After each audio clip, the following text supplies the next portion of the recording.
Bom, pessoal, hoje vamos falar sobre os circuitos integrados, o HT12D e o HT12E. O circuito HT12E e o 12D são amplamente utilizados em aplicações de controle remoto sem fio, especialmente em sistemas de alarme e automação residencial. Eles são projetados para trabalharem junto, com o HT12E atuando como codificador e o HT12D como decodificador. Agora vamos dar uma visão geral de cada um. O HT12E, que é o codificador. Perceba, ele tem um TI de 18 pinos, começando a pinagem dele por aqui. Então, nós vamos ter os pinos 1, 2, 3, 4, 5, 6, 7, 8, 9.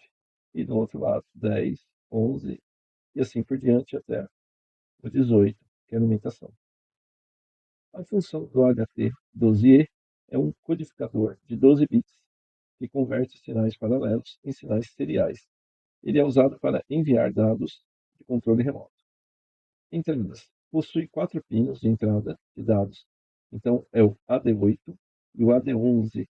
Estão justamente aqui, ó, AD8, AD9, AD10 e AD11. Então, cada um desses pode ser um canal, né, de transmissão, que permite a entrada de sinais digitais. Tá? Então, os sinais de entrada aqui não são analógicos, são entradas de sinais digitais, 0 e 1. Então, aqui você vai ter, né? Nível lógico baixo, nível lógico alto, nível lógico baixo, nível lógico alto. Além disso, há 8 pinos de endereçamento. Então, nós temos aqui do outro lado 8 pinos de endereçamento: A0, A1, A2, A3, A4, A5, A6 e A7, o que permite uma combinação, né, de 2 elevado a 8 combinações. E aí dá uma segurança, né, bem elevada, circuito integrado. O sinal de saída do decodificador ele é transmitido através do pino Dout. Então, aqui também, aumentando o zoom um pouco, nós vamos verificar o pino Dout, aqui é o pino 17. Essa transmissão ela pode ser enviada para um sistema de radiofrequência, como a gente viu já com o par transmissor RX433, e depois nós iremos praticar novamente, né? Mas também pode ser utilizado qualquer outro meio de transmissão, como, por exemplo, infravermelho, fibra ótica, ou então o próprio cabo, né, o par metálico, conforme nós vamos testar nessa apresentação aqui de hoje. A saída, o sinal é codificado e transmitido. Né? Como que ele é transmitido? Tem o pino 14, que é o pino de trigger, né, da transmissão. Então, ele está bem aqui, ó, pino 14, ele vai fazer o disparo da transmissão. Conforme a gente vê aqui no desenho, né, quando você tem o trigger da transmissão, aí ele vai transmitir 4 words, né, de informação. E aí depois, conforme você tiver apertado aqui o trigger, né, esse aqui é se você enviar um pulso. Mas se você permanecer com o trigger em nível lógico baixo, ele vai continuamente fazer a transmissão dessas 4 palavras. Tá? Oscilador. Para fazer o circuito funcionar, ele precisa de um oscilador. E esse oscilador é um circuitinho bem básico internamente que ele tem lá no CI, e ele é um oscilador via resistor e capacitor. Então, por meio de uma tabela que é dada no manual do fabricante, a gente vai escolher os resistores. Lembrando que nesse lado aqui, ó, nós temos as frequências de oscilação interna. Tá? Então, quanto maior a frequência aqui de oscilação, mais rápido vai ser a conversão dos dados, né, para poderem ser transmitidos. Que se você aumentar a frequência, você pode aumentar a condição de ruído. Né? Se você tiver uma frequência mais baixa, a sua transmissão pode ser mais estável. Tá? Como é que vai funcionar? Aqui tem um ponto interessante, tá? Que é um fluxograma. Então, aqui, ó, ligamos o sistema, Power On. Ele entra no modo de standby. Quando ele entra no modo de standby, ele fica aguardando você pressionar o pino de transmissão. Se o pino de transmissão foi acionado, ele transmite as 4 palavras, né, os 4 words. Ele verifica se o pino já foi desconectado. Se o pino foi desconectado, se o pino continua conectado, ele vai continuar transmitindo essa informação. Então ele pega o fluxo aqui, ó, ele retorna para a transmissão e aí ele verifica de novo. A transmissão continua habilitada? Sim, então ele transmite. Se a transmissão não estiver mais habilitada, ele retorna para o modo standby. Aqui, desse lado, agora aqui nós temos o circuitinho básico dele, recomendado pelo próprio manual do fabricante. Já percebeu? Eu fiz só um print aqui da tela, né, do circuito que o fabricante recomenda. É um circuito bem simples. Então perceba aqui, ó, no pino 1 até o pino 8, são os endereços. Preste bem atenção na chavinha. Olha aqui que interessante, ó. A chave, ou o pino está em nível, está aberto, ou o pino está conectado no GND. Contudo, internamente, no manual do fabricante, a gente vai ver que internamente esses pinos aqui, eles têm um resistor de power-up, então internamente eles já estão conectados no VCC. Interessante, facilita ainda mais. E aí, quando você fecha o interruptor, você coloca nível lógico na entrada dele, nível lógico baixo na entrada deles, ok? Então, é por meio desses endereçamentos que a gente vai criptografar, entre aspas, assim, vai dar mais segurança ao chip. Então, somente os pinos. Então, por exemplo, aqui, ó, vou jampear esse pino e esse aqui. Somente o circuito integrado que tiver com a mesa de recepção, que tiver com o mesmo chaveamento, com o mesmo endereço, é que vai receber os dados que estão sendo transmitidos. Agora vamos lá, aqui, nós temos o TE aqui, ó, a habilitação da transmissão. Então perceba aqui, ó, no TE eu tenho uma barra. Então essa barra aqui em cima do TE quer dizer que a transmissão é habilitada em nível lógico baixo. Então toda vez que eu apertar o botãozinho aqui e o pino for para nível lógico baixo, ele vai pegar os dados que estão aqui e codificar e mandar para a saída. Perfeito? Então, e aqui nós temos os 4 pinos aqui, ó. Aqui no circuito básico demonstrado aqui pelo fabricante, é também chave, eu percebo isso. Isso aqui é um botão pulsador e isso aqui são chaves, né? Então, o pulsador, ele faz uma, uma ação momentânea, né? Então, de novo aqui, ó, botão pulsador, a curva característica dele é essa. Então, quando você vem com o seu dedinho aí e pressiona ele, quando você solta, ele volta para a situação normal. O interruptor, a partir do momento que você ligou o interruptor, ele permanece até que você desligue o interruptor. Perfeito? E outra coisa aqui, ó, veja bem que os pinos, os polos aqui do interruptor conectam o pino ao GND. Então, lá dentro é a mesma coisa que a outra entrada. Já tem um resistor ligado ao VCC. Então, não é que o pino fique em aberto. Lá internamente ele tem um resistor de pull-up que mantém o nível lógico alto do pino. Perfeito? Então, vamos lá. Agora, o CI, né? O HT12D, que é o decodificador. Legal? Percebam aí também que ele tem aqui, ó, 8 pinos, não, perdão, 9 pinos, né? De um lado, 9 pinos do outro, fazendo, então, somando 18 pinos, tá? Começando aqui, ó, observe sempre o chanfro aqui do CI. Aí, desse lado aqui já vai ter o pino 1, pino 2, pino 3, pino 4, pino 5, pino 6, pino 7, pino 8, pino 9, pino 10, pino 11, pino 12, pino 13, pino 14, até o 18. Agora, vendo aqui, ó, a função do HT12D, ele é um circuito integrado decodificador, que decodifica os sinais recebidos pelo HT12E, né? Então, é um parzinho casado, né? Entradas, recebe o sinal serial, codificado através do pino DIN. Então, olha aqui que interessante aqui, ó, a entrada. Ó. Então, eu tenho aqui, ó, o decoder, né, que chega aqui no pin. Se a transmissão foi ok, ele dá um sinal para a gente. Ó. Então, ele está lá recebendo a informação pelo pino de entrada. E aí ele vai codificando. Se veio ok, ele dá um sinal, né? Ele leva esse pino aqui, ó, para nível lógico alto. E aí você fica sabendo que a transmissão deu certo, tá ok? Então, isso é interessante para a gente saber se o pino está, se o circuito integrador está recebendo o sinal. A saída. O CI ele fornece 4 pinos de saída de dados. Então, D0 a D3, D0. Opa, que na verdade aqui o D0 é o D8, o D9, o D10 e o D11. Tá? E 8 pinos de endereçamento, a 0 até a 7. Então, é aqui que esses pinos aqui de endereçamento, eles devem estar com o mesmo endereço do parzinho lá, do HT12E. Senão, não tem conversa, ele não recebe a comunicação. De novo, aqui mostrando a tabelinha para o cálculo dos resistores. E a mesma coisa que eu falei lá no início, a frequência aumenta, decodifica mais rápido, porém fica suscetível a ruído. A frequência mais baixa do oscilador, ele demora mais para decodificar, porém fica mais estável a comunicação. Então aí é sempre o que tem que estar verificando a aplicabilidade do sistema. Vendo aqui, ó, o fluxograma dele de funcionamento. Então ele está aqui no Power On, ele entra em Standby, ele recebe um código na entrada? Tem código na entrada? Sim.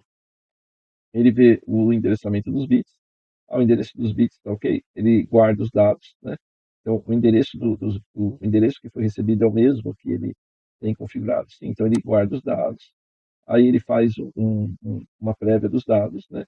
Ele dá 3 tempos para checar se completou. E aí ele verifica se tem algum erro nos dados, né? Se não tem erros, se está tudo ok, ele levanta o LED, né, o pino dizendo que está tudo ok, e aí ele volta para o modo de standby. Então, o circuitinho básico dele é esse aqui, tá? Também fornecido pelo fabricante, tá? Perceba que é bem simples, ó. Então, tem um receiver circuit, né? Então, um circuito de recepção. E aqui ele entra aqui o sinalzinho aqui no modo DIN, no pino DIN, né, de entrada. Ele verifica se o endereço é correto, se o endereço é para ele mesmo, daí ele guarda os dados que foram recebidos e disponibiliza aqui nesse pino, ok? Conforme a gente vai ver aí na demonstração. Então, aonde que é usado, de novo, só para relembrar, a gente pode usar ele em sistemas de alarmes, né? Que dá para a gente ter, quando a gente fala em sistema de alarmes, dá para a gente ter bastante aplicabilidade. Usados para enviar e receber sinais de ativação e desativação de alarmes. Eu posso utilizar também automação residencial, perceberam? Controle de dispositivos como os luzes, ventiladores, né? Principalmente não só por radiofrequência, mas a gente pode usar também como infravermelho. Pode usar em brinquedos e modelos. Então, por exemplo, um carrinho de controle remoto, ao invés de você usar um Bluetooth, você pode usar um parzinho desse e junto com um transmissor de RF ou infravermelho, e aí você pode usar em controle remoto de carros, aviões e miniaturas, né? Esses circuitos integrados são populares devido à sua simplicidade e eficácia. Eu acho que vocês concordam também com isso. Ele é bem simples e eficaz em aplicações de comunicação sem fio de curto alcance. Tá? Embora seja uma comunicação sem fio de curto alcance, é bastante prático e bastante didático para a gente aprender um pouquinho da transmissão de sinais paralelos em seriais. Agora aqui, ó, a gente fazer um teste do circuito. Tá? Então, um teste bem simples, usando a recomendação pelo fabricante. Então, aqui eu coloquei 3 chavinhas para a gente poder fazer o endereçamento do encoder. Aqui eu tenho uma chavinha apenas. Quando ela está aqui aberta, ele envia nível lógico alto. Quando essa chave está fechada, ela vai enviar nível lógico baixo. Tá? E aqui eu tenho um botão de habilitação de transmissão. O sinal, eu estou ligando via par metálico, então via cabo mesmo, via fio metálico, né? Mas o par metálico, entre parênteses, porque estaria o negativo também, mas como vai estar no mesmo protoboard, né? Eu não preciso levar o negativo junto.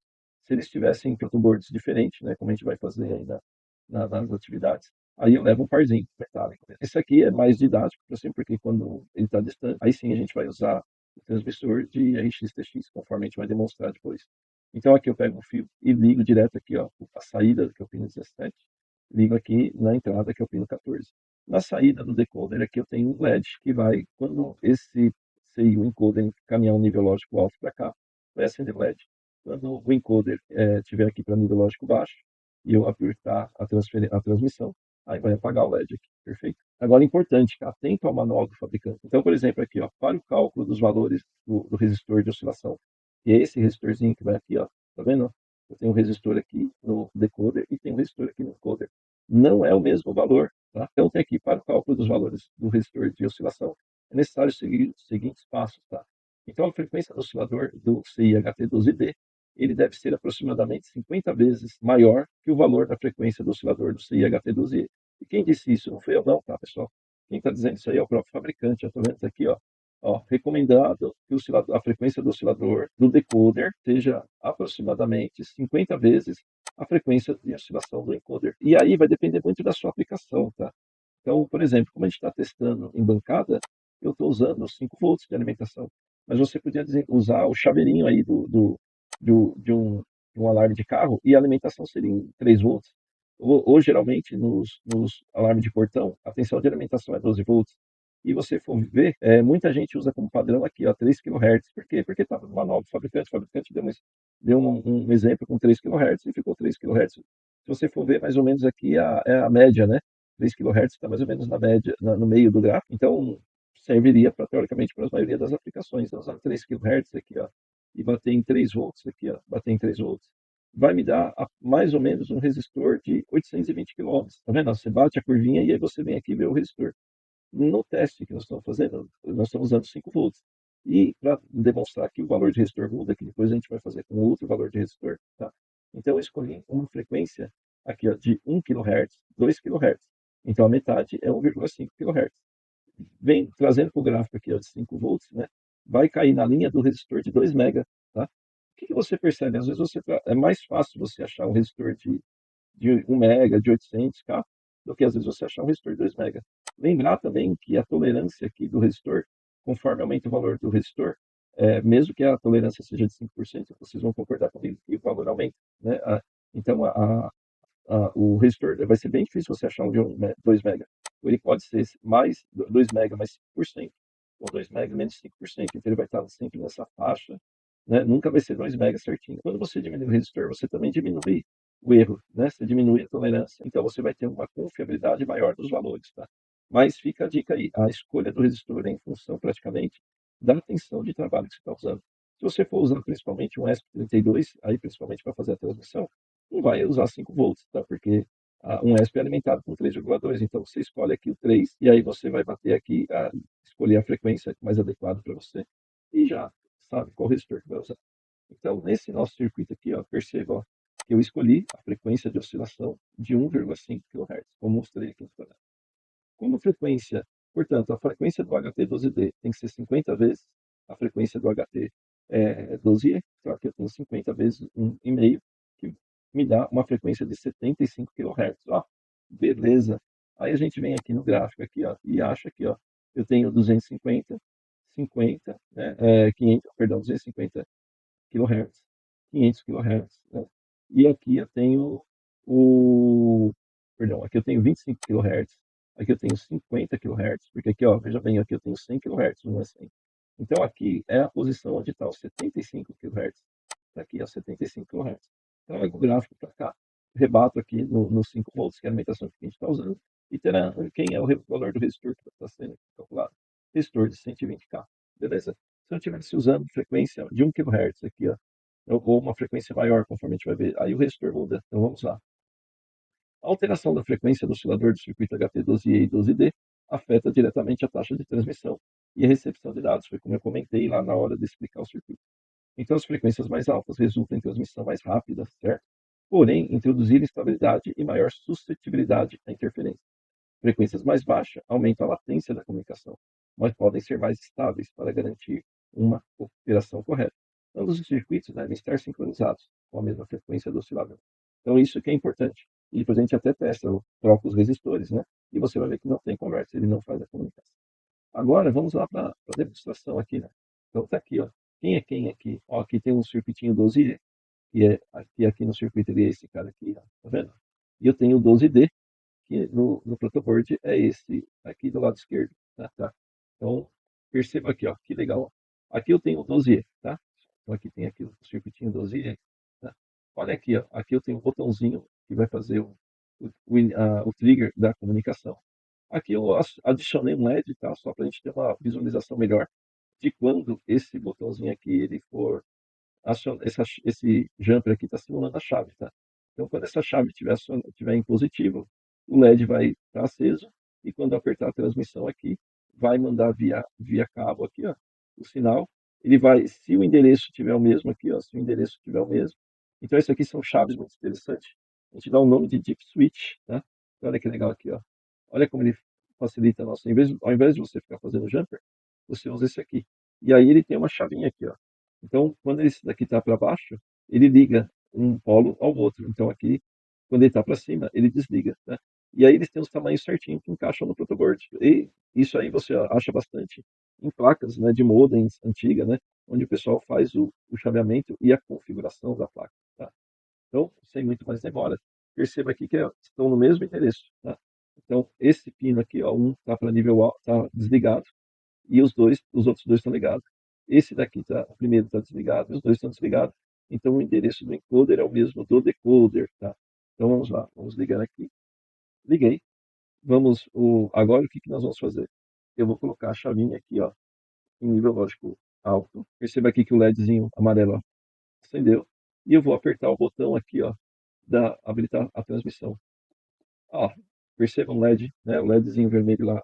Quando eu aperto o botão, ó, vou apertar de novo o botão, ele recebeu a transmissão. Mas veja bem, ó, aqui continua aceso. E aqui também continua aceso. Então, estou mandando a mesma informação, tá? Então, mandando a mesma informação. Agora, o que, que eu vou fazer? Eu vou tirar aqui, ó. Vou tirar o jumper. E voltei para o negativo. Ó, veja bem, o LED ainda do decoder continua ligado, porque eu não fiz a transmissão. Agora eu vou fazer a transmissão. Ela recebeu a transmissão e apagou o LED. Então, perceba que o meio de comunicação que eu estou usando aqui é o fio. Então, agora perceba aqui, ó, vamos fazer mais uma. Vou mudar a chavinha aqui agora, tá? Ó, mudei a chavinha. Então, o endereçamento daqui ficou diferente do endereçamento do decoder. Perceba que não vai receber, ó. Ó, estou apertando a transmissão e nem recebe mais. Agora eu vou colocar o decoder aqui no mesmo endereço do encoder. Todos aqui estão ligados. Olha que legal. Agora ele recebe. Então, perceberam a grande sacada, né? Então, em alguns circuitos, né? Beleza, pessoal? Espero que vocês tenham compreendido. Valeu, tudo de bom para todos. Fiquem com Deus.